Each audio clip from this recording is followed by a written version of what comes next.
Ṣẹ̀kẹ̀rẹ̀ lọ bá jó, ṣẹ̀kẹ̀rẹ̀ lọ bá jó, olúwa mi ò dìde ojó ṣẹ̀kẹ̀rẹ̀.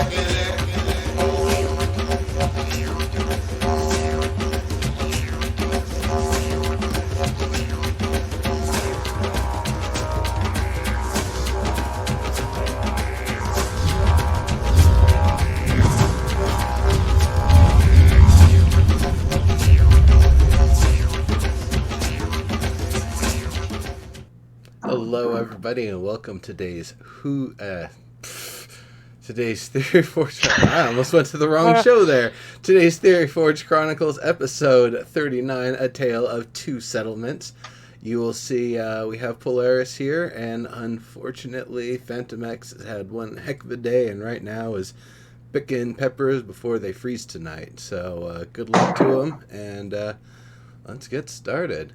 So, and don't rub your eyes. Yes. Oh, no, don't rub your eyes. Good point. Yeah, that would be terrible. So the big stuff. Yeah, so we've guest Polaris, as we've known her for quite a long time but tell us, for people who don't know you in the COE community, can you talk through who you are relative to Chronicles of Valyria? Sure. Hi, everybody.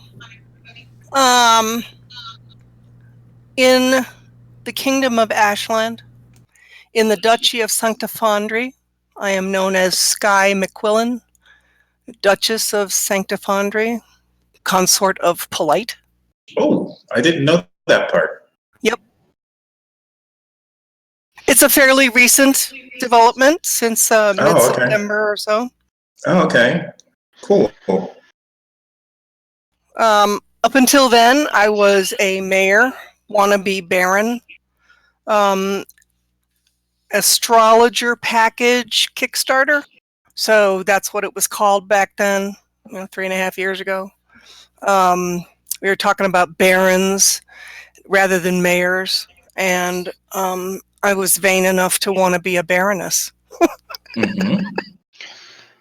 So there's more than just vanity to wanting that kind of role, right? Or you just wanted it because of the name, not because of the meaning in game, or no.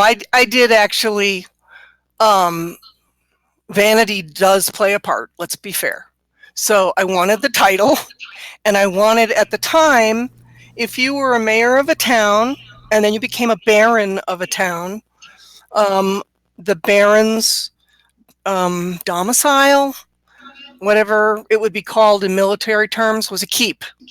That has since been changed with DSS, but at the time it was called a keep, and I had this imagination going of being a baroness and having a keep and all the cool stuff that would go with it. And then I felt guilty just taking the title, so then I came up with something actually useful to do. And so I ran my idea by Polite, and he was all good with that. And so it was set up to be an internal barony. It is still set up to be an internal barony. And the focus of that barony will be on protecting trade routes, because trade is a big deal to me. So somewhere amongst and around my town, I'll go ahead and develop that out with some defense stuff. We don't really know what those structures are, but there's something like a barracks and a tower and a we don't know what. But anyway, all that stuff to house guards and I jokingly kind of call it an escort service. And so, but that's literally what it'll be, is an escort service for caravans, travelers, passengers, everything along those roads.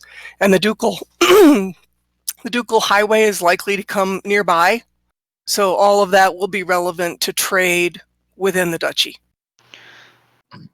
Well, I, for one, love the idea of the internal barony and protecting trade routes and creating another power nexus for the Duke outside of the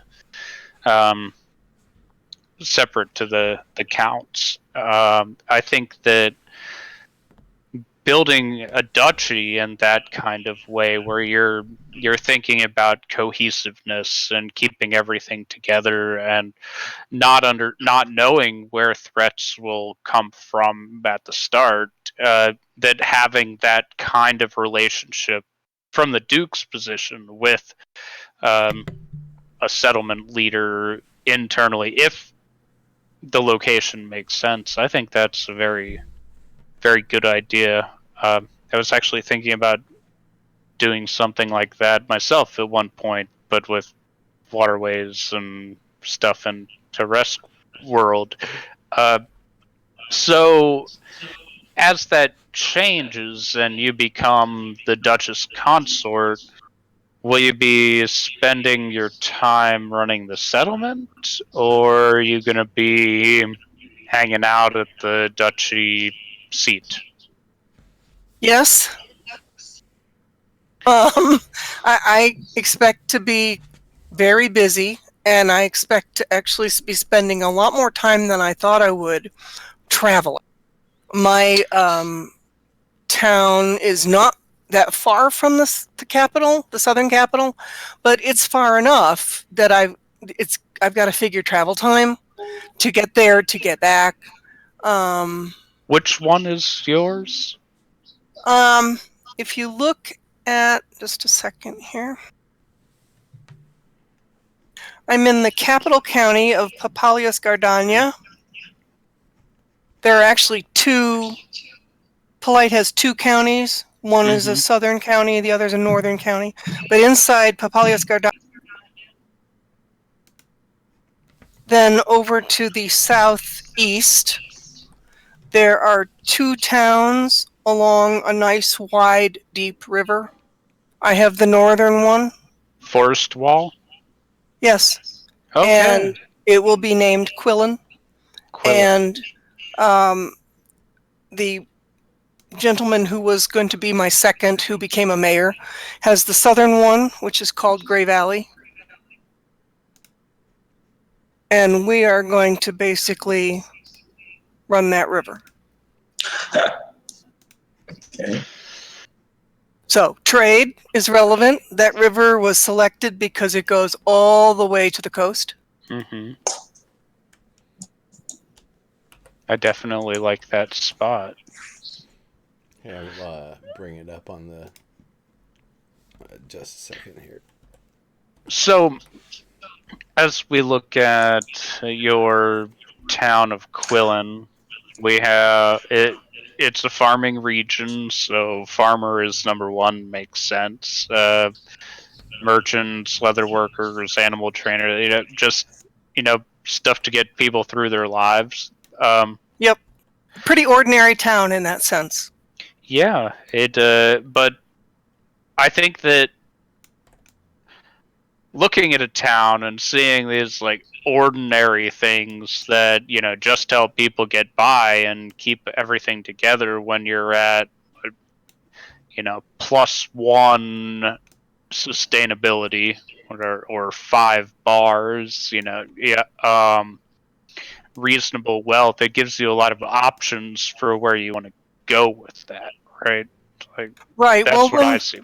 When we were looking for two towns, or a town and a village, because what started off being a single town became two. So that's why this episode is called A Tale of Two Settlements.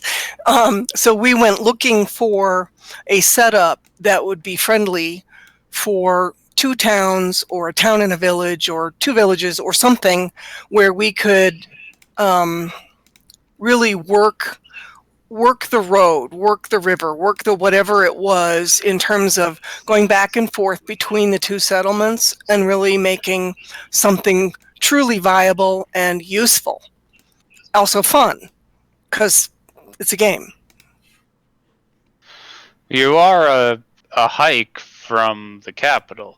Yep, a little bit. Little bit. It's a little bit of a hike. Yep. With no direct road yet.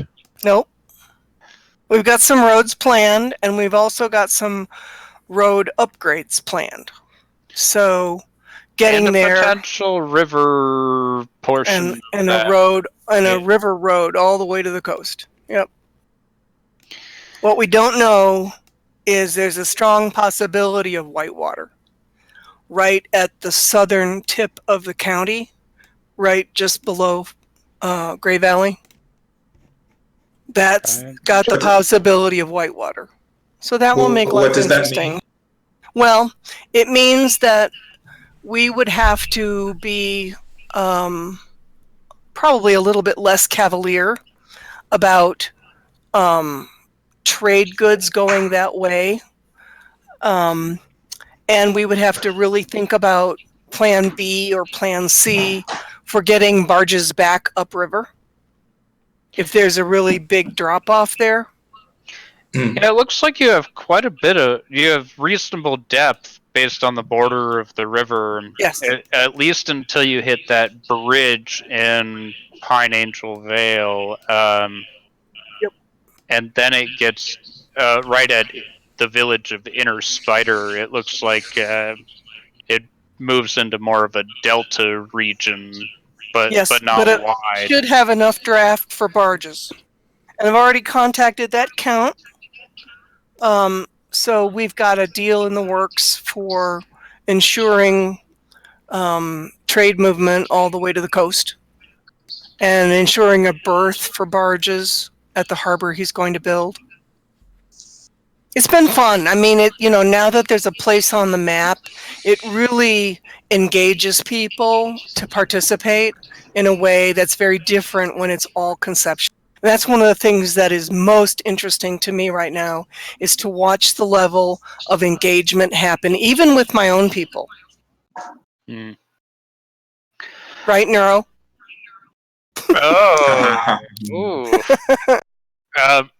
Yeah. Oh, yeah. So no, actually, it has been really, really interesting. Especially, it's been kind of funny. The Kickstarterversary kind of brought the whale out in a bunch of people, and folks who had just a teeny little bit of EP going into it suddenly have thousands of EP for something that was supposed to be, quiet little settlement. So that's going to be the fun sort of thing. But we aren't really going to know how anything's going to be spent or built or anything until we have more information, probably until we have the EP store costs. So, right, still just planning right now, but it is definitely fun, and I feel like we've slowly kind of increased the number of people that are going to be participating, which is going to be good because it's going to be a lot of stuff to take on. So the more we can distribute responsibilities, the better. But it's going to be a fun kind of place in general, just for people to hang out and kick it and do cool stuff.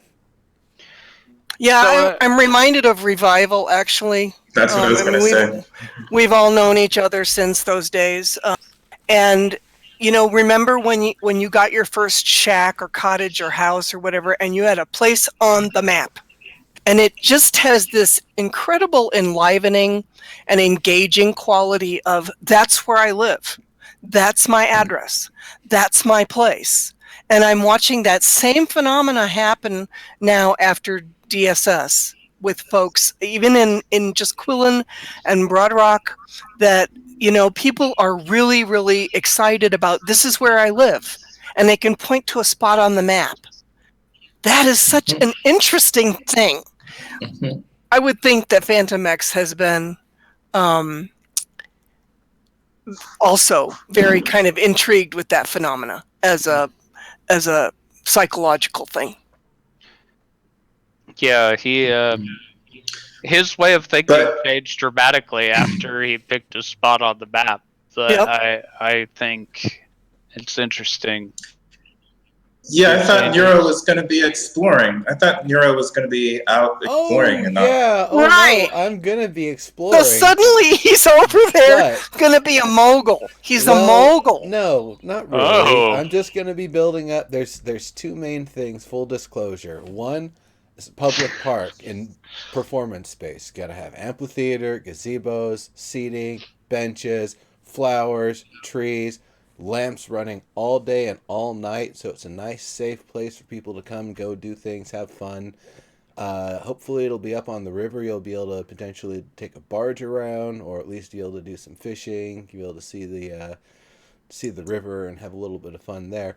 And then the other side of things is something of a bit of an academic sort of structure, some amount of a place to gather, consolidate, and make use of all of the maps and journals that I create, and all of those made by other people who I'm aware of and who are aware of me that, we do informational tradesies and such.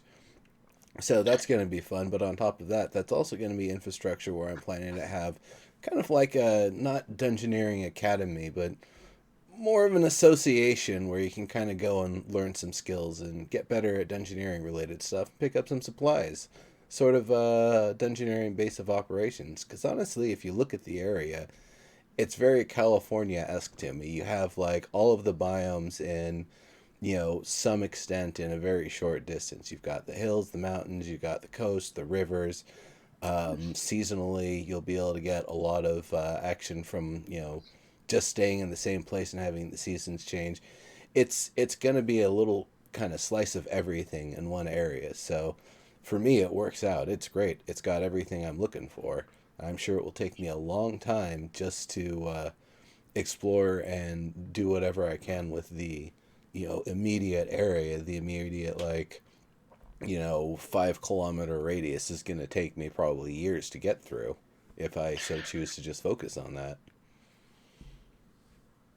I mean, I literally live in a lower montane forest biome just on the other side of the country, right, in the Blue Ridge Mountains. That was what turned me off of the area. Like, I go outside, and this time of year it's beautiful. Like, the trees are just turning colors, because we're far enough south that they're not already dead. It's not snowing yet. But we're planning a nice drive through the Blue Ridge Mountains on the weekend. That's great. I love that in real life. But what is a track? Since I experience this this beautiful scenery on a daily basis, right? Is that like something that attracts you guys to that region? It Yeah, attracted me to move in it's real life, but now in a video game, that is not what I'm looking well, for. it's the fact that the seasons and the cycles and everything go so fast that you're gonna get all of that stuff. It's gonna happen fast enough that you only need to respond to it a little bit before it's already ready to pass. Yep. Oh, and yes, Snipe Hunter is absolutely right. I am also going to have a little Battle Cat ranch because I don't think a Kipik should go exploring without a Battle Cat. Do you need another battle cat? I bought one and You I don't know, think that I want I'll it. take Battle Cats. I'm guessing the EP store will allow me to buy up just a bunch of them a la carte, at least uncommon quality. So, you know, Do can you Kipik ride have Battle Cats? Of course they can, though I would probably just walk next to it, um keep a lower but do you have profile. a lizard mount, a basilisk mount? I'll trade you a battle cat for a basilisk. I don't, but again, once we know more about the EP store, I might just be able to a la carte one somewhere on one of my properties and just send it by ship. Or if you have an alt in that area, they can lizard out. I don't know. We'll figure it out. So now we're at this point in the game where picking, with pre-existing packages is done. We finished Kickstarterversary, over $900,000. Congratulations, Soulbound. That is, it's fantastic. Really, I'm not blown away and like shocked too much by it, but I'm impressed. I think that was real good. So throughout this event, we participated and we received rare materials, and the new thing that we haven't talked about are recipes. So The aristocracy is getting adventuring recipes. Isn't it great? well, they weren't aristocracy bound. Alts are No, for. I guess they were just for anybody that bought like the minimum every week. Just one little thing. wasn't it? $10 a week. Yeah, or actually, you could probably get away with a cat for $6. Yeah, or Or I don't know. no, I think that it had to be one of the promo events. I think the cheapest promo event was $10. No, So the black cat was $6 for sure. I got one. okay. So the recipes I got the goggles on my alt account that is kind of I don't have a plan for it right now. And I got the pillow on my main. And I'll talk more about how I feel about this. What did you guys Neuro, you participated? Yeah, I got the portable hearth. It's great. It's basically That's a neat one. a flat top that you put down wherever next to a campfire, and you just get like a portable cooking station. Gives you bonuses, improves your fatigue recovery and such. It's great. You know, that definitely belongs in like my adventuring backpack. For sure. And Polaris, what did you get? I got dowsing rods, and on an alt account, I got the pillow. I figured a friend of mine who is going to live in the desert could use the dowsing rods. So I contacted him, and he said, heck yeah. So we traded the dowsing rods for the bag. So now I have the bag and the pillow. And Diggs, did you participate or did you abstain from? No. No, I didn't even know about it. Then I should have done a better job. If you bought something in the shop each week during Kickstarterversary, you got rare materials, which are just things. We don't really know anything about what they mean. But then if you did that all 4 weeks, you got a recipe that required some of those rare materials. For people who don't know, rare materials, I don't think refers to a limitation on the quality. As much of a quality or limitation on availability as at the beginning of the game, these are things that won't be available on the starting continent, is what we were told. So, like, cloud fungus doesn't grow on the starting continent, but once other continents open up, that might be a more common material over there, is how I understand it. Neuro, do you think that was kind of that was the impression I got? That's not quite what I got. I'm guessing there will be some amount of access to these things one way or another on the mainland. I'm guessing it will be fairly exclusive, but it will be available. But you're right, it may very well be that the adventure islands and anything beyond that is where we're going to find higher quantities of these sorts of things. Now, with the cloud fungus, that feels like something that we should be able to create the conditions and replicate. I mean, fungus is fungus, you know. If you give it the stuff that it eats, it grows. That's not hard. They eat a lot of stuff.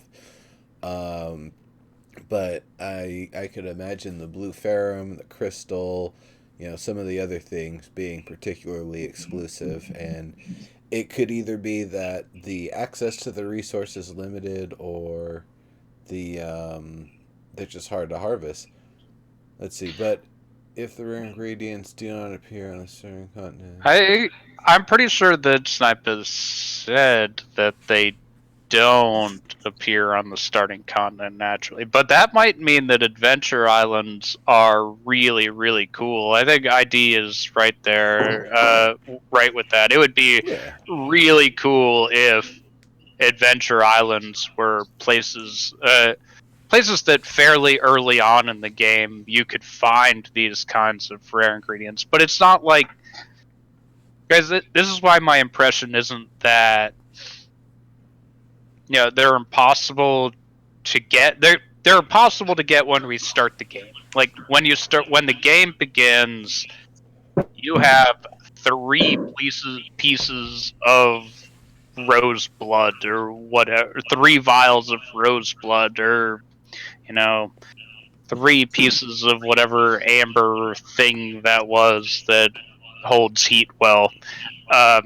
Sorry, I forgot the name, but that later on, initially they're found and they're imported to the main continent, but it may be that if you're on a different continent that these are much more common, and that there are things on the main continent that aren't present. So that this is the start of a future trade scenario, more than you have something nobody else is ever going to get in the history of Chronicles of Illyria. Oh, that's what I expected was a trade scenario. Yeah. I mean, but it's a leg up, though. Like, you got something that in the future is going to be a major trade good. That's how I see it. I actually have a feeling it's not the miners, but the expeditionists that are going to be finding like the rare minerals and stuff in the earlier parts of the game. That old ancient caches from treasures that had been traded, civilizations ago that you stumble upon. I have a feeling that's where we're going to find more of it early on.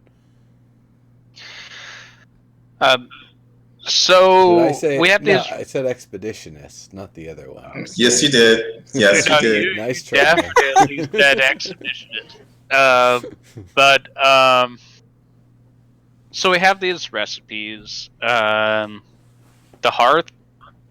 In the trade Discord, the hearth is going for double the EP value of the other recipes for one reason or another. I think because the way that, like, when you read the description of the hearth, it immediately sounds useful, right, for an adventure. It's a portable advanced cooking station.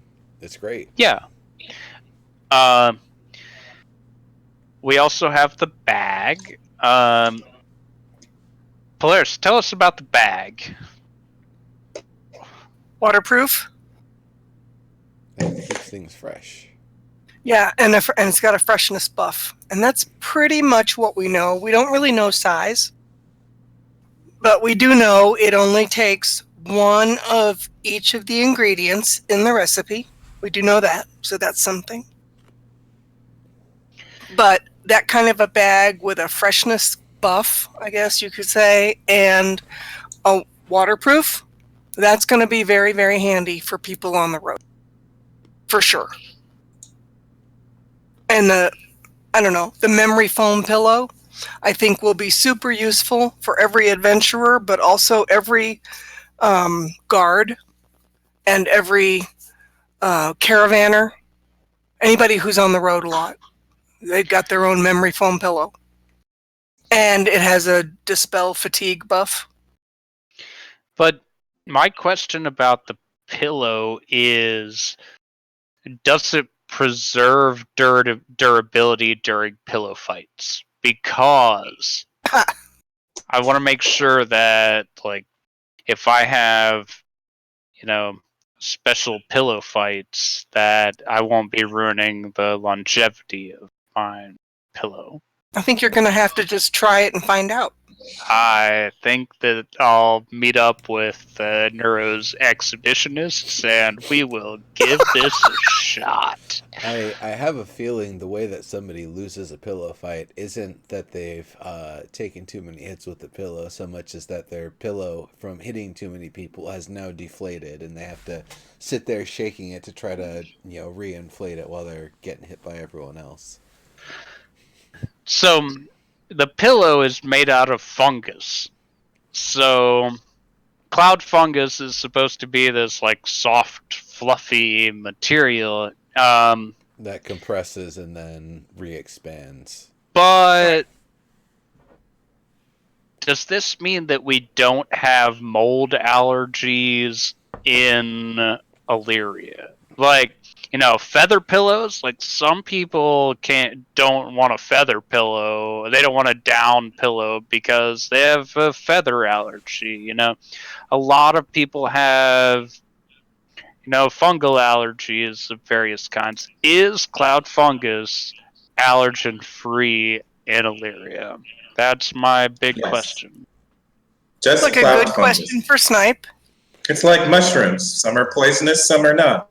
I would imagine it's not just cloud fungus. You're not just sleeping on a pile of cloud fungus. It's treated with some other chemicals and stuff, so those would take care of any toxic properties. I'm still not suggesting you should eat it, but Smoke it. you can try that. Yeah, might as well. I mean, how else do you know if it does anything, right? So You got an answer on that one? all fungus. I think he meant to say all fungus. All fungus appears to be allergen free. All right. Well, There you go. Appears as a nice word. Then we have the plague. So pickish ranger reed, hollow bamboo-like reed packed with mixture of saps and lichen when planted into the ground nearby vegetation rapidly accelerate their regrowth cycle, allowing fruits, vegetables, and leaves to be reharvested sooner than normal. I'm guessing that one is the most valuable right now. Even more than the hearth. Yeah, if you find some rare plant that, has limited stuff, you stick one of those in the ground after you pick it, and you come back and pick it again. Yep. Last night, anyway, people were wanting the reed. I don't know what it is today. I think Phantom X probably would like one of those Ranger reeds. That seems to be up his alley. I don't know why it's called a Ranger reed, because it's like a farming tool. Or is it not a farming tool, but a gathering or foraging tool? I go back to the exact thing that I said. I think a ranger goes out while they're ranging, they find something cool, they take stuff, and then they put that in the ground so they can take more on their way back. Like, that's what I'm expecting it's for, is that you're, using it to replenish some specific plant that you've been trying to find.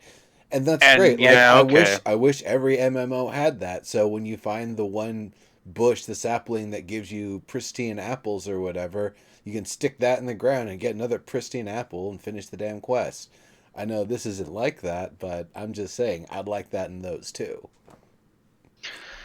Yeah, I guess I didn't think of it. When I read it, I didn't think of that, especially in the lore of it being a Kipik kind of item. So a Kipik ranger wants to make sure that they're not over harvesting or disrupting the ecology of the environment. So by having one of these, they might be able to, get something a little faster without, they can be a little bit greedier than normal, I think would be a good way of putting it.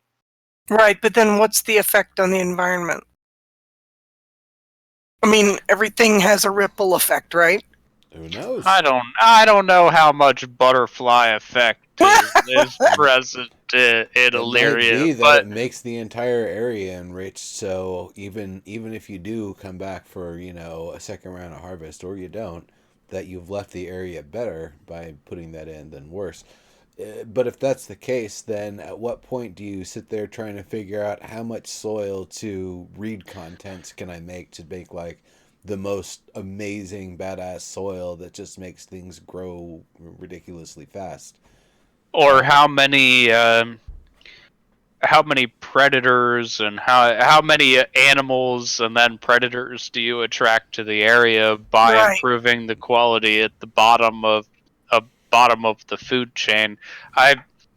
I'm not going to assume that is a dramatic effect, I mean, but it would be cool, you know. I think of what happened when they when farmers were putting way too much growth stuff in their plants, and then they had like all of their plants, their melons and things were bursting in the fields, and you have a scene of this farmer sitting there in tears eating as much watermelon as they could because their entire harvest is gone, and this is what they're going to have to live off of. They're not going to be able to do much with it.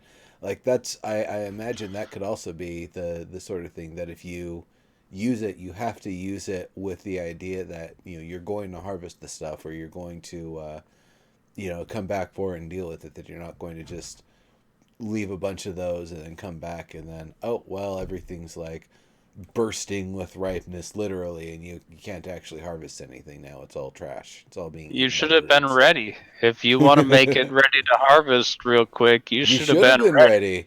But then you got distracted by a squirrel that you were chasing, or whatever it was. And Kipix.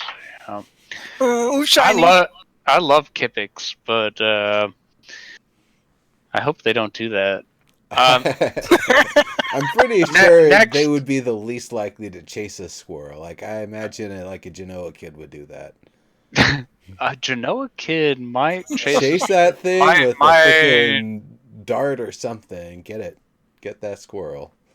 and absorb its essence and eat its soul and move Learn along. to climb and move all twitchy. Wait, I have a question. Do you guys think that how many Kickstarter anniversaries do you think we'll have before we actually get to pre-Lyria or into the game? I think this was the last one. I don't know what else they're going to be selling once we're actually in and playing, and I think we're going to be in and playing before May of next year. I think that having one more in May when that's the real time would not be bad, but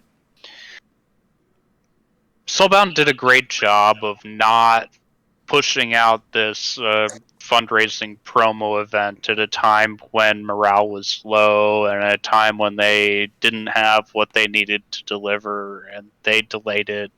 And the letter from Caspians, it was a positive thing in that they read the community well. They understood that we needed more, and they understood that development needed to progress. And I think that maybe one more would not cross the line and put it into that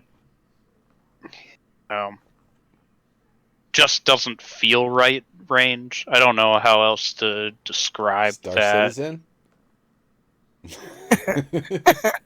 Star Citizen is its own thing, and it operates differently like that because it's not as many like major promotion and like fundraising events as the game slowly evolves. It's playable, like it slowly evolves and it slowly grows, and periodically they have new items in the shop that you can buy, and when you buy a ship, you can go into the game and walk around and jump in the ship.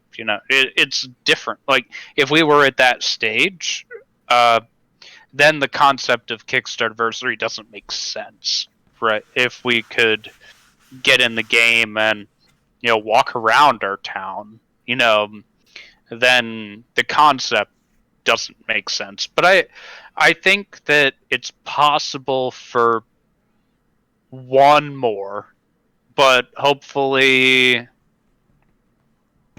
not. But the downside is, so at what point do shop items go away, and what is left in the shop, and what is on top of just sparks?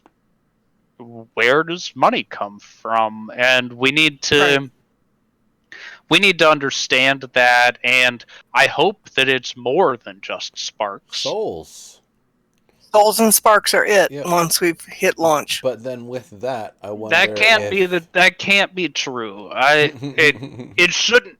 It may have been true in the initial mock-up and initial plan. It can't be true in reality. Well, Yeah, I could see a couple of Prove ways. me wrong. that it would That's work. fine. I hope there's more. I hope there's more money coming in than.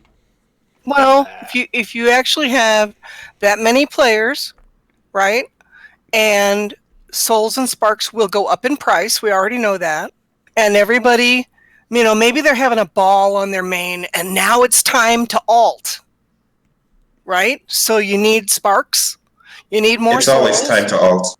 Always. Yeah, it is. I Always agree time on out. that. But it's like, if you get enough people, then it's possible to make that work. But you have to have, you're running on a different margin. You're running on volume and not on unique items. It's like grocery store selling. You got to sell X number of things of Tide or whatever, But it's a tricky kind of thing. It's like you've got to find the place where now we stop this kind of sale and we go forward with this kind of sale, and you've got to have a game to play. You've got to have a reason to alt, and something that sounds intriguing or fun, or some reason to engage that way. And hopefully by then they would also have their investor, their publisher. But a publisher only exists to make money, right? The publisher is not a money giver; they're a money taker, right? Giver and taker, yes. Lender. And they have to be a take. They're setting you up so they can be a taker, right? And getting all of that set up is fine. I hope that there are, even if they're just cosmetics, however it works, the game community as it exists is comfortable buying things. I know. And cosmetics are a big fluff seller for sure in every game. I'd be okay with cosmetics being sold, but they have said for so long, souls and sparks only, that I think that there'd probably be some backlash if they bent that rule. Even though it makes sense, I think one of the reasons why they went with souls and sparks was to be very adamant that there is no way to pay for any advantage. There's no pay to win. There is no pay to look better and then use your better looks to get more advantage. There's none of that. That it's all what you see is what you get, and what you earn is what you get. Plus or minus the free launch sales and all of that stuff, and what you manage to hold on to from it. So to that extent, I don't know what exactly they would be willing to add. I could see adding the ability to apply limited seasonal events and skins and stuff to things, but it's one of those things that in the context of the game, it doesn't really make sense, because the time that's going on in the game is, mapped in such a way where I don't feel like having a Halloween themed event where suddenly there's pumpkins everywhere for, a long span of in-game time, or then there's snowmen everywhere, or, this and that. that would actually really work out. It'd be the sort of thing where they just make all of that imagery something that you can do, that you can make your, freaky turnip jack-o'-lantern or whatever, and just have that any time of year. And it's up to you, the player, to curate how you decorate your own personal space. Um, I I really don't know, what sort of stuff. Maybe it would be um, buying to get bids at new blueprints that are going to appear in the game as they create new items or whatever. Like, research has been done on some other server, so it's like, all right, if you want your guild to get this research, you've got to buy research tokens. Pool your resources. If you don't get it, we'll give you this other thing. It's still good. You still get guild influence or whatever. But then you're starting to look into, well, shoot, now people are starting to be able to buy some advantage, and that's, I guess, something, again, we really don't want to see happen. So that's why I think the Souls and Sparks part is one of the big sticking points, and I think it might be up to them trying to figure out how to make it that people want to buy more Souls and more Sparks. It could be that the alcoholism is something people really get into, so that they've got OPCs doing the stuff most of the time, but then when they actually want to do stuff, they go in on a character that's been passively advancing while they're not there. Almost like EVE Online, where you set your skills and then it's just passively, gaining whether you're actively doing something with it or not, except it's actually a character that's doing that. That could be it. It could also be that they have augmented sparks or souls that they have available, that maybe you can buy a soul with a specific purpose or a specific sort of archetype. Like, this is a fighter soul. Whatever you're going to be doing with this character, expect to be fighting their way through all lives they live until they've completed all their tasks. I have no idea. I mean, this is the point now where I want to get, like, the all of the leads and people who work on this sort of stuff into a room and be like, all right, let me sign an NDA and let's talk about this stuff, because I really want to know. So basically, you're thinking that once we're into pre-Lyria, we should not need to have Kickstarter-versary stuff. No, I don't think we should. It maybe pre-Lyria, but certainly by the time exposition is over, I would imagine Sparks and Souls going forward definitely makes sense. Yeah, I would think Preliria wouldn't necessarily be a cutoff point. So until we get to Expo, I would expect there to be an annual Kickstarterversary. Some kind of an event, something.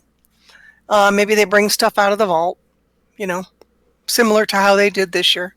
But until we get to Expo, once we are in Expo, we will have the EP store to deal with, which will not make any money for SBS because people will have spent their money on EP. And then that will be selling. You'll be able to buy more EP. Yeah, you can buy more EP. But I mean, all the other stuff. The screw you price too. You don't get the big package anymore. Right.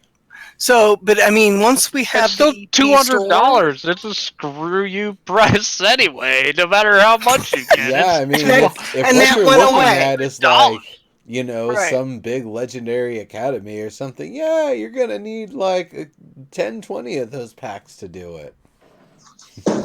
But once you get to Expo, we're dealing with the EP store, and then once Expo is over, it should be Souls and if they don't do it that way, they're likely to get really negative backlash, which I hope doesn't happen. But negative backlash from this tiny portion of the community that the game player base, hopefully, right? That's a good point. Might as well do it now while you've got people at their most invested, and it's like they're not going to just cut and run. It's like, oh, I've built up all this time and investment, and now they've changed what they're gonna sell post launch. Oh God, I'm unplayable. I'm gonna sell my account.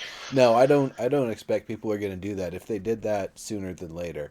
But the longer I things can't go play because Diggs bought better earrings than I could buy for my character, and I hate my life. Oh, Diggs is going to Screw buy you, better earrings Soulbound. in I game that you're going won't to be able to do buy in it. real life too. Don't worry about that.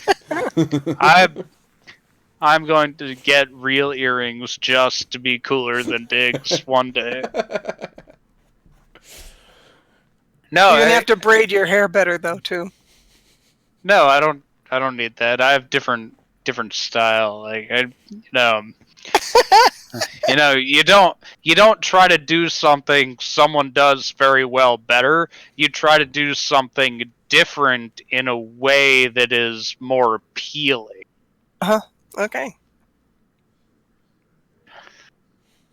Well, I think the other thing, in terms of the economics of what we've gone through here with almost $1 million raised, is I think that SBS could take it to an investor and say, "See, our players raised almost $1 million in a month, Or and this is not go a the other fluke. direction, right? This is not a fluke. You know, this is what they can do when they're inspired."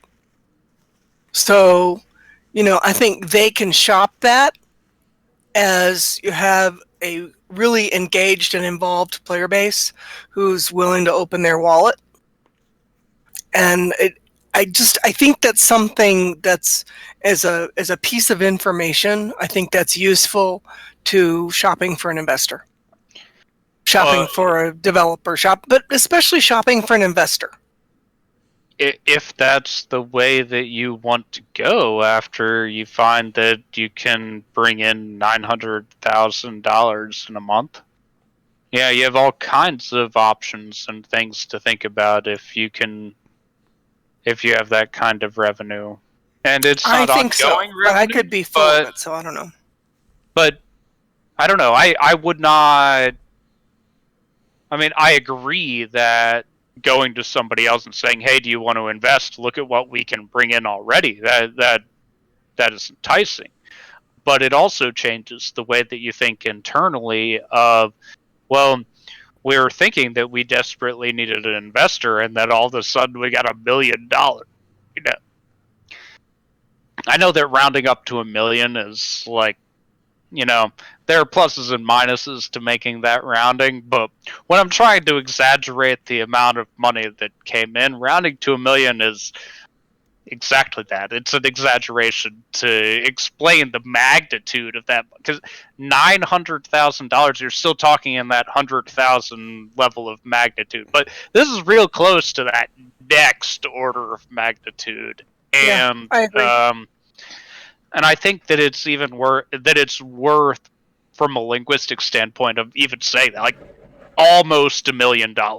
It's huge, but it's also the amount of money that you need coming in regularly to fund the project long term. Right. I mean, every single employee has X amount of salary, X amount of benefits, X amount of taxes the employer has to pay. I mean, all of that adds up. So $1 million seems like a really, really huge number, but it won't actually go very far, which sucks. But, I'm an accountant. What can I say? It's how it works. What did we get? What was the final reward that we got, that we unlocked? The Adventure Islands? Yeah, we got all of the rewards that were listed. I don't think... Yeah, they didn't add another one after the last one. At 780. They So could have we added were... another one. We would have hit something else. But they didn't need to. We weren't spending money to get a reward at that point. It was not that was not the goal. Like, the stuff was cool. people were excited. People want to be playing the game. The only way that people could feel involved with the game and feel like they were growing their characters and leveling up and all of these feelings that MMO players really like, the only way that you could have those was by spending at least $10. Otherwise, you're just banking on relationships that you're making, which in the past I'd said was totally worthless. But now, like Polaris said, now you've got your plot of land. Now you know where you're living. Now you have a sense of existence in the world, and building those relationships is another way of leveling up or growing your character before we're able to get into the game. But the easy thing to feel like you're doing something is click, click, click, click, click. Yeah, give me another otter bear. Yeah. Although for me, I think the ones that I probably found most intriguing were the map to adventure and whatever the other one was before that, the call to adventure. Oh yeah, those. And then I'm excited for those. And then like that kind of gives your character something quasi unique to do. Yep. And that's what I'm really hoping with these new, like the Meow and the MMORPG, like Ashes of Creation, going forward, is that we get these unique adventures. It's not, everybody's not doing the same quests. So that also helps with conversation, because we want to know what you were doing, because it's different than what I was doing. But also, I wonder about, is talking about relationships.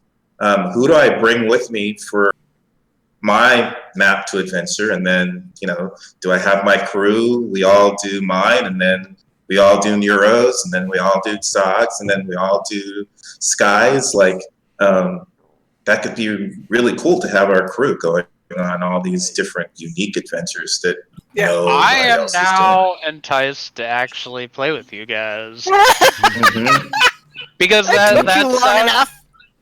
Yeah, well, I do have an alt, and those items exist on my alt, not on my main. I just need to keep up the skill levels and make sure that I'm ready. It's adventure time. So, man, now what am I gonna do? Forget it. You've got I'm things. getting rid of my county. No, yeah. You have roads to upgrade, mister. Yeah. I'm going to upgrade some roads. I'm going to build some defenses. I'm going to make a whole bunch of catapults. And I'm going to start a durian orchard. Yeah. Because durian launched by catapult is the ultimate stinky fruit weapon. Have you guys ever had durian? You know what durian is. I know what it is, but no, I've never had it, and I never want to. Oh, it's actually pretty good. You just gotta not snort it. I like durian, but What is it? But it's a gigantic fruit that you could load into a catapult, so I definitely bought a catapult and a tropical orchard. Stink out your enemy. It's the king of fruits. It smells so bad. Like if you show it if you cut it and give it to any animal to take a whiff, they will gag and back away from you. It smells bad, but it tastes good. In Singapore, you're not allowed to take durian on the subway, but you can buy it out on the street. Mm-hmm. Anyway, you buy it, they'll carve it up, they'll cut out the juicy parts, and it tastes real good. Just a lot of times, in the West here, we're used to olfactory, smell driving our sensation. But durian, like, it's really all about the taste, because the smell is a little bit off-putting. But I think that we should. I think that we should definitely have durian-loaded catapults. That's my goal for my county right now. If That's you one discover a small durian plant in COE, I want to know about it. No, it's in the tropical orchard kit. There's hold Stink on. fruit? I I don't am- remember seeing stink fruit. Okay. no, it's well, called. I am it's bringing durian. it up right now. Durian and if only I had a smaller inventory. Sort by 100 pages. Sort by 100, yep. All right. Or 100 So, items per page. a packet containing enough orange trees, a packet, orange tree seeds to fill a farm plot, also dates, breadfruit, and durian. Tropical orchard kit. We got some stinky fruit, everybody. Now, So, the other thing, okay. though, is the disembodiment of you from your character. We in real life know what it smells like, but does it actually affect the character the same way? Or do they smell it and say, durian smell. Oh, well, I'm a heroic character and it doesn't bother me. but it's not about them. It's about me. I'm not trying to harm them as much as, having the feeling of launching durian at a catapult. See, that's the other side of playing a game, right? That you don't have to really care as much about what the external effect of what you do is, but you can do something just because you want to do it. That's true. I mean, Revival was supposed to have a stink tag, right? That's true. That's yeah, right, there was a stank Sure. tag. So maybe stink bombs launched by catapult could be reality. Well, that's a good way to get We access could to see In a an character's gag. artificial, get yeah. a parcel of land that you want to farm. Just stink it up and then send the surveyors. It's like, oh no, this place smells terrible. There must be like some sort of like sewage underneath or some nasty smell. Whatever. No, we don't want this land. You can have it. It's like, haha, I'm gonna stink. This stuff will decompose. So, as we move into Settlers of Illyria, do we have any predictions about how that will go? Are we going to see... So at the Duke level, I predict that we'll see them fly off the shelves. Agreement? Disagree? Yeah, I expect. See, Anyone want to wait, take that action? I think I agree. Yeah. We're gonna see what fly off the ship. Duchies. Oh, okay. Can people do up to a 5 or a 6 or whatever purchase? Can somebody like make You a mega? cannot buy laterally in reverse auction. Oh, okay. Right, you can only upgrade. At the county level,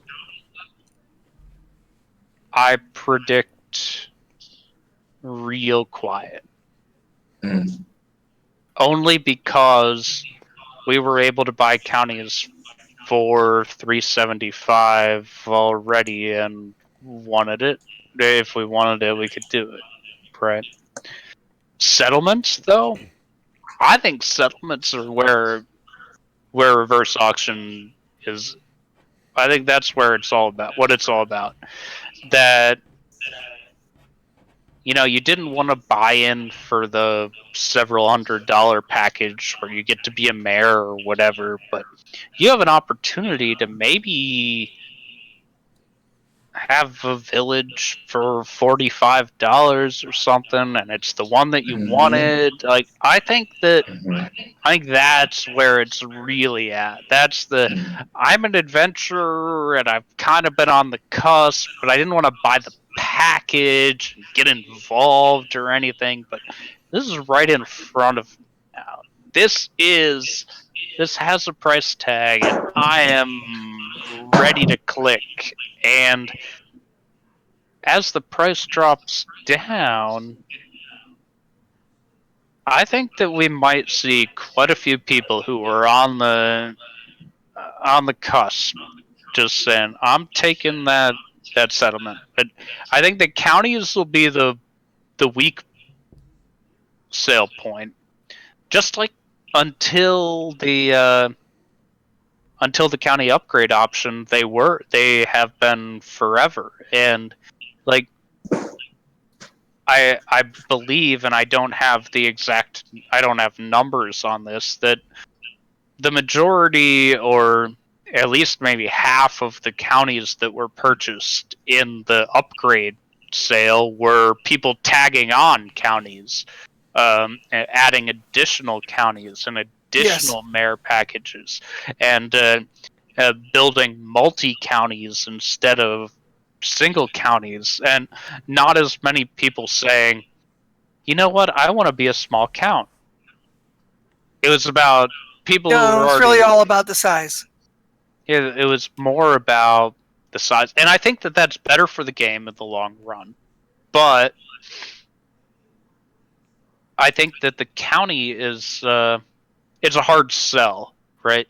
People, because it's a lot of work from at the management level, but you have too much pressure from both ends. You have the Duke above you, who knows how much they want to control you. You've got all these mayors, or however many mayors you have below you.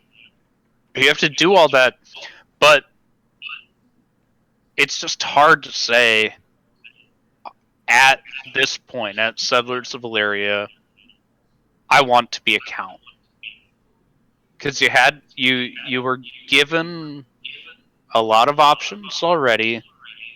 You were given a reasonable price point based on what we expect to see.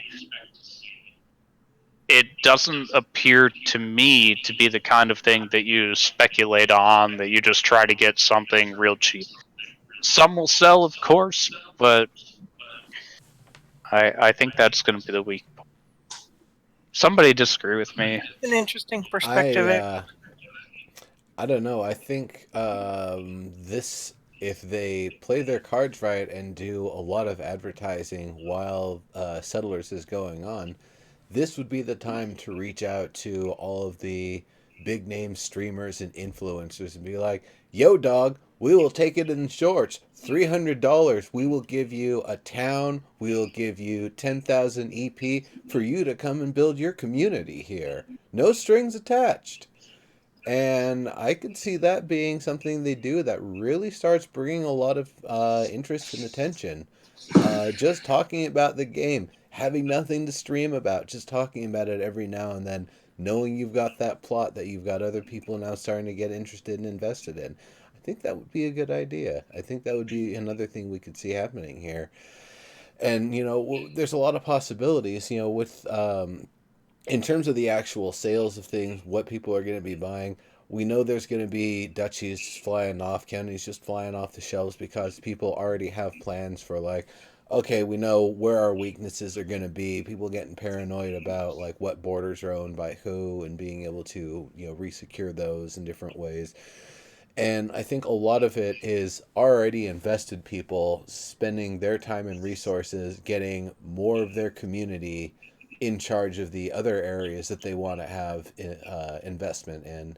So I think a lot of it's just going to be whales, like appointing people through whaledom to various different opportunities. But then on top of that, I do expect that there are going to be, if they do advertising, whether or not they go after influencers, if they advertise it really heavily, and actually the $45 for your town, if they did that in the form of like a roadside billboard sort of thing in the ads that they put out, I think that'd be hilarious. Not that they put it on roadside billboards, but doing like the you'll be driving through long stretches of area where they're just advertising the land prices because it's so cheap and they're trying to sell it. That's kind of the feeling I get. They're just like, putting it out there. Own your own town for $50. Own your own, ever wanted your own stone delving in the heart of the cold mountains? Well, $250 and it can be yours. I'm definitely interested to see what they do if they advertise heavily with this. With 900,000 in pocket, it definitely seems like it's high time for them to kick up the marketing and promotion side of things. So I think that's going to be a tie-in here. I think the argument about counties is really interesting. I hadn't gone there, but I had arrived at the same conclusion in a different way, which is that the low price of a county is pretty much approximate to what they offered the titles for. So I agree that counties are not likely to be the big seller. I do think the duchies will go. And I do think settlements. Now, according to the Settlers of Illyria post, its settlements are 65 to 135. But still, $65 for your own settlement as the starting price, and well, they but will go down. No, that was the impression that I got, was like $65 for a hamlet, and then the price goes down up to 45%. Yeah. So I mean, I could see somebody saying, "Oh, I want to have my own little spot," and I'm willing to put down $40, and I'm willing to wait. I'm willing to wait to see if it will actually get there, and then I'll snag it. I think that's likely to be what we see in terms of the numbers, quantity, volume on settlements, but the money is much more likely to be on the sale of Nyrath and the duchies. But I'm a potential $40 settlement customer. Like I said, I have an alt that I don't really have a plan for, and I haven't scoured the map, but as I'm clicking around, I might see something and be like, I know, but it's really tough. It's tough to be the elder of a hamlet or a village or the mayor of a town, and you've got responsibilities, when what you really want to do is go off and alt and adventure. It's hard. Yeah, but I don't to be know tied that down. I want to do that, and I could shirk all of that responsibility in a second. You It's just okay. roll another alt, right, Dig? You don't need another. I don't need to spend another. $40 is the price of a spark. Yeah. So $40 to be the leader of a hamlet. Does it come with a spark? You already have a spark. You already have. Well, what if an somebody's account. coming in fresh and they don't have anything? Can they just up and buy one? Well, I think you have to have a buy basic package. You have to buy a And you have to be bloodline to become a mayor. Okay, so there are some limitations. So they might actually sell some packages just on that even. Well, that's the thing, is say you find a spot on the map that you really like, and then it's like, well, all I have is the basic package, $45 package. And so you have to get to bloodline just to be able to buy. And then you got the price of your settlement. So it's going to be a $200 spend. I don't know. I would. Right. I would think that it would be a nice deal for that. To say I that agree. Now we're at this point of Settlers of Illyria. Maybe you don't get to come in at exposition if you don't buy up to Bloodline, whatever the limit is. Bloodline is the expo limit, right? Yeah. Yeah. I don't know. I mean, that's $125. Is that right? Something like that. It's it's a little investment, but people $135. I guess it's still under $200 to come in as a mayor. It would be nice to have an option where people could come in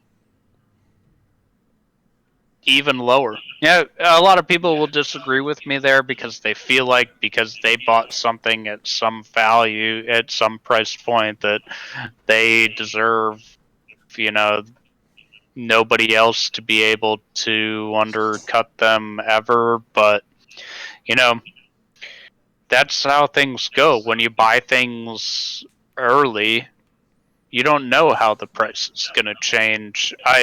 You know, I would not Right. feel bad. I would actually rather I kind have. of like the idea of that though. Like $50 for an a la carte, like one crappy town, one spark, one soul. You get to be the peasant mayor. Great. You get a shack. You know, you've got no influence.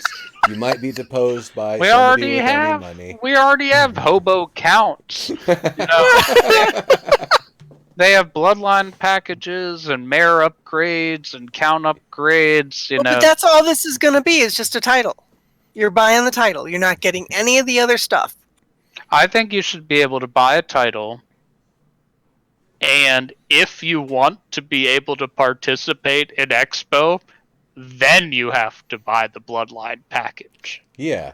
No, that's So- that's what I'm saying is Yeah. you come in with $50, you get one spark, one soul, no other perks, and And the town, Yeah. and you come in at KOE. yeah. You Well, don't wait a get to minute, touch no. Expo. It just gets placed for you because No, you don't have you just come in at launch. Oh, you're right. You would just come in at launch because you don't have any of the pre-packages. That's right. So unless you buy a bloodline, you can't get into Expo. Well, I guess you'd have to be No, able to you don't in get Kingdoms, though, Expo, but you because should be that's able when to you can get lose your in. territory. No. You get in at launch, and you have your little village or whatever it is. Yep. Okay. All right. Yeah.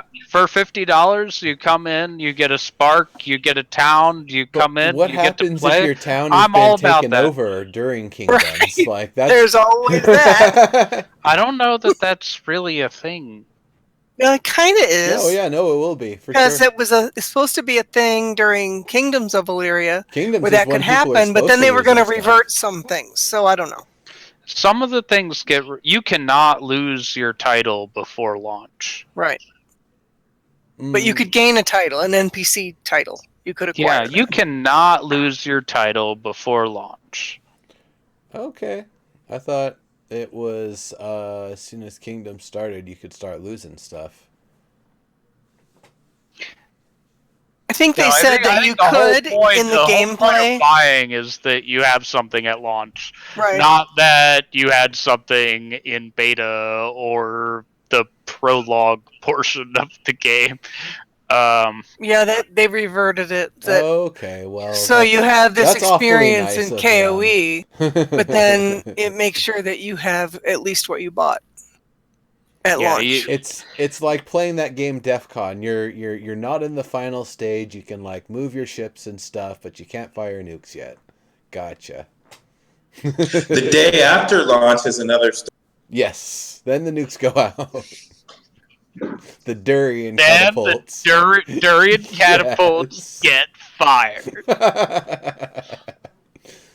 Wow, we are at an hour and 20 minutes into this Yeah, show. Probably let everybody go. I could keep talking about I this know. for a long time.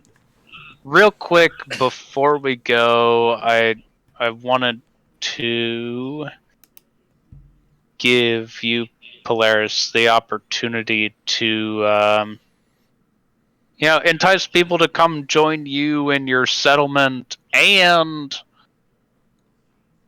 also tell us why you make Sanctifontery better. No, man.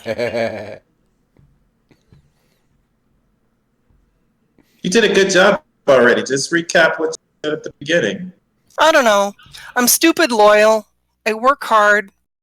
I want to see everybody succeed. Just talk about the trait. That was the whole thing. Mostly everybody has different things that they want to do, and I agree with Polite that we just want people to have fun.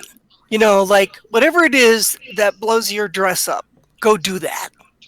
And so Murder hobos? yeah, well, don't get caught. But, it's like if you're going to go do that, then do it thoroughly. And you already know the deal. You know that we're a lawful kingdom and a lawful duchy. So you're going to go against the rules, know that there are consequences, and don't be surprised. I mean, there's that. So, in terms of why me, I'm around. I participate. I work hard. I care. Those are kind of basic things. But it's what I got. It's what I offer. You're selling yourself way short. We've known you for a long time. I know. That is the lamest description of the awesomeness you bring I've ever heard. Okay. All right, so I actually have 1, 2, 3, 4, 5. Wait, 1, 2, 3. I have 5 positions, literal positions that are open in the town of Quillen. So we are actively recruiting for the following: livestock keeper, tavern keep, innkeeper, alchemist, physician. And Nice. so And more, of I'm course, going all to the other stuff as elaborate well. here. The reason that she has a list of professions that she's actively recruiting for is that she has a deep, strong vision for how she wants to run her town and all of the great things that she wants to do and how she is available and is active and will be working to drive this forward. And if she would only say so, people would be flocking to it because her ideas are so cool. You guys just gotta That's talk right. to her. That's right. Talk to her yourselves. We know. I'm putting that out there for you. Again, That's very sweet. You sold it in the beginning, like all the stuff that you want to do with the trade, the roads that you're going to do by the river, like all that stuff is the reason for people to come. I have like way Chuck says, too much you have a EP. clear vision. I'm dumb that way. I bought a ton of EP because I thought I was going to have to build a town from scratch. So I have tons of EP with which to build roads. So I told Polite I would help him out with that because I don't want to turn it into story points. That's dumb. So anyway, but I have those 5 positions specifically need filling. If anybody is interested and wants to come hang out. Woohoo! Yeah. And you guys are a blast. Knowing you for a long time. Yeah, this is fun. Well, as we can see, we're even over. So. Oh, we keep doing it. It happens. Not when Phantom's here. Yeah. But I think it's kind of funny that what we have is it 3/4 of revival cast here right now. Yep. Mm-hmm. So going back to 2015, which a different game with the same 2 devs with Snipe Hunter and Omba as the as the point men on that, and that was exciting then, and this is exciting now, especially because it's not being nothing against Delphonic, but they ran out of resources, and it looks like Soulbound just secured quite a bit of resources for the next little bit. So hopefully this train is going to be revving along till it comes to fruition. And it should be fun to have. Not sure about that one. Right. It should. Well, if you got Durian. Yeah. On the Durian train. But once this game starts, our weekly game nights should be pretty interesting. Oh yeah. Like even if it's just a half hour or an hour of playing Illyria together, that should be fun. Oh no, I'm totally gonna get stream sniped. I know it's gonna happen. I'm going to also do some Basilisk cavalry streaming. Mm-hmm. So they, I this total tangent way after, but the Basilisks can sprint over water. So the idea that from a boat or from a barge or across a river, that you could do a cavalry charge and just dash across the water, do a quick hit, and then turn around and then dash back across the water. You know, people may not have been thinking about Teresk as a military tribe, but Teresk Basilisk Cavalry, that's one of the things that I am really excited about. Very cool. I want screenshots. We'll Man. just stream it. You can come. You can come hang out on 130 alts and see your racing Well, digs. Right? God. Well, I really like river jousting because the loser has to swim to shore. Oh, yeah, I do like that.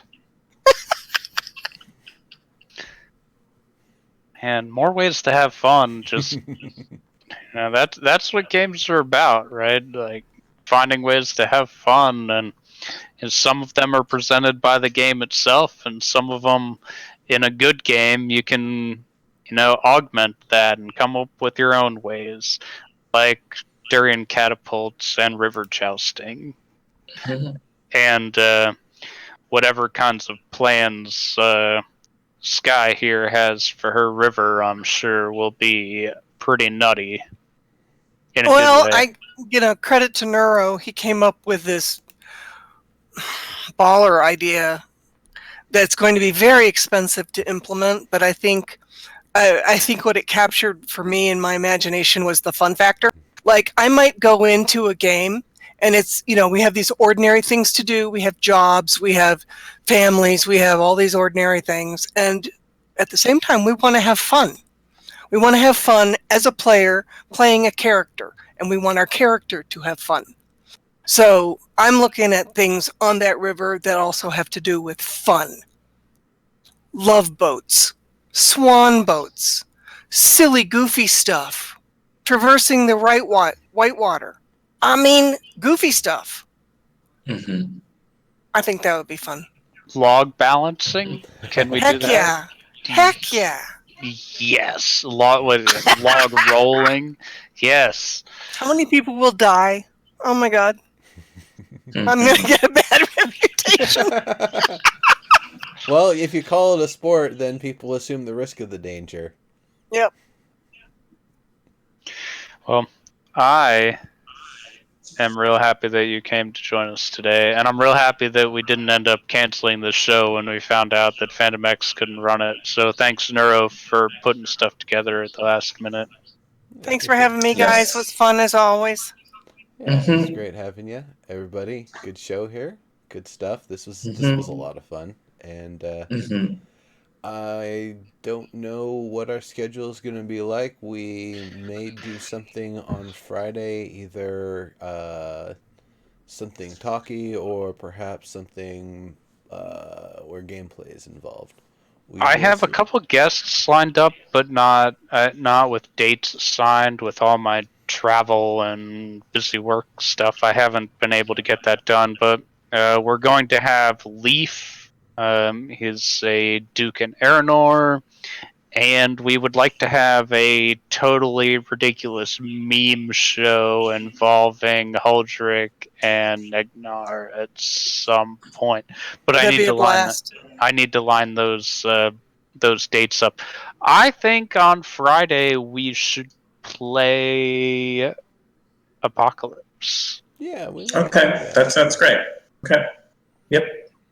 So that way, we can just stream it. We don't need if people are interested in that game. I haven't even played yet, so I'll be a total noob. Oh, great. Okay. We have a new map, so you won't even know that it was a new map. Well, I do know that it's a new map, but it wouldn't affect my ability to play. I'm just saying, in terms of playing, you haven't played on the old, right? Yeah. So. All right. Well, good night, everybody. Thanks for coming, everybody. See you next time.